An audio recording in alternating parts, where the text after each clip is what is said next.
Hello, fellow classmates. Today I would like to teach you about the 3-2-1 exit ticket strategy.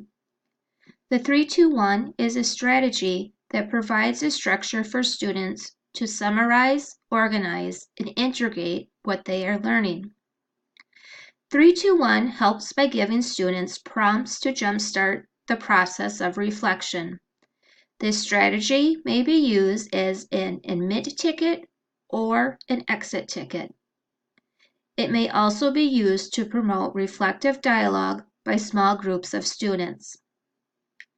After a lesson is taught, teachers should provide students with prompts similar to the following one that you see on the screen.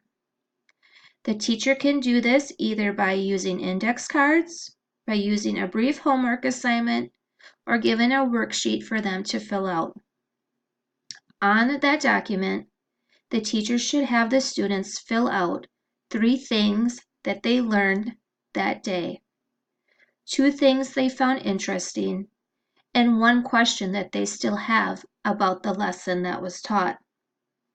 If the strategy is used to promote reflective dialogue, the teacher may choose to do one of the following strategies. They may ask students to stand, locate a partner, and share their 3-2-1s. They may ask them to turn to an elbow partner and share their 3-2-1s. Or they may ask students to form small groups to share their 3-2-1s with each other. At this time, students may add the thoughts shared by their peers to their own 3-2-1 documents. The prompts may be varied to fit the content or topic being studied.